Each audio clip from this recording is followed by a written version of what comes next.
কথা এই সময়ত নপতাই ভাল কাৰণ কংগ্ৰেছ দলৰ যিজন নেতা তেওঁ যি সংবিধান আমি মূৰত লগাওঁ যি সংবিধানক আমি সেৱা কৰোঁ সেই সংবিধানক পকেটত লৈ ফুৰে পকেটত লৈ পেলাই হয়তো পেচাব ঘৰলৈও যায় পেচাব কৰিবলৈ যায় লেট্ৰিন কৰিবলৈ যায় সংবিধানক পকেটত লৈ ফুৰা সেই ৰাহুল গান্ধীয়ে কংগ্ৰেছৰ নেতাগৰাকীয়ে যদি সংবিধানৰ বিষয়ে কয় বা কংগ্ৰেছে প্ৰতিবাদ কৰিব বিচাৰে কংগ্ৰেছৰ এইটো এতিয়া চিন্তাটো এটাই যে এনেকুৱাকৈ কাৰোবাক যদি ক'ৰবাত বেৰিকেড ভাঙি দিওঁ কংগ্ৰেছৰ চিন্তাই কংগ্ৰেছৰ আগতো আছিলে সেইবোৰ চিন্তা বেৰিকেড ভাঙি দিয়া কিবা ৰাইজক এটা পৰিৱেশ সূচনা কৰিবলৈ তেনেকুৱা হৈছে কি ইমান দিনে শাসনত নাই কেন্দ্ৰততো কংগ্ৰেছৰ শাসন 10 বছৰ গ'ল নাপালে আকৌ 5 বছৰ নাপাব এইবাৰ 5 বছৰ আৰম্ভণি হৈছেহে 4 বছৰ কি হ'ব শুকানে থাকিব লাগিব ফুটপাথত বহিব লাগিব বেঞ্চত বহিব লাগিব য'তে ত'তে বহিব লাগিব প্ৰধানমন্ত্ৰী আসনত বহিব নাপাব মন্ত্ৰী আসনত বহিব নাপাব অসমতো দেখিছে যে 16 চনৰ পৰা নাই কংগ্ৰেছৰ চৰকাৰ বা এতিয়া আকৌ 21ত আকৌ ডক্টৰ হেমন্ত বিশ্ব শৰ্মা আহি গ'ল আৰু এইটো খুপনি ফুটাৰ নিচিনা হ'ল হেমন্ত বিশ্ব শৰ্মাইতো মামাই এতিয়া খুপনি পুতি দিয়াৰ নিচিনা হ'ল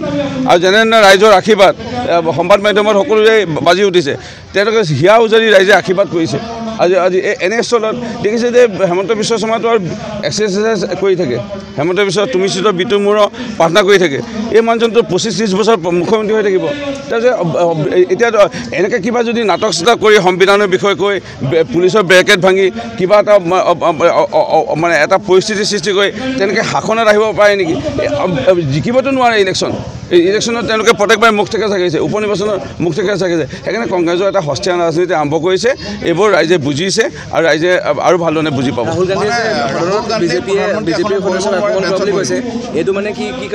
মহিলা সাংসদ এগৰাকীক বা এগৰাকী আই মাতৃক অপমান কৰা এই আই মাতৃ এগৰাকীক নাগালেণ্ডৰ এগৰাকী সাংসদক অপমান কৰা অৰ্থাৎ যেতিয়াই যোন পুৰুষে আজি যদি আমি চাওঁ সীতামাক অপমান কৰিছিলে ৰাৱণ ধ্বংস এতিয়া দ্ৰৌপদী আইগৰাকীক আজি দুৰ্যোধন বা যোনে ইহঁতৰ গোটেইকেইটা ফাইলকেইটাই ইয়াত অপমান কৰিছিলে খতম এতিয়া এইটোৱে মহিলাক অপমান কৰা মানে খতম আৰু ৰাহুল গান্ধী কংগ্ৰেছ খতম মহিলাক অপমান কৰা মানে নাৰীক অপমান কৰিব নাৰীক বেয়া চকুৰে চোৱা মানে খতম বুলি কৈছে শাস্ত্ৰ ভাগৱতত বেয়া চকুৰে চোৱা বিজেপিৰ সাংসদকো আক্ৰমণ কৰিছে বুলি কৈছে আমাৰ সাংসদক মাৰিবতো নোৱাৰে এইটো আমি হ'বলৈ নিদিওঁ আমিও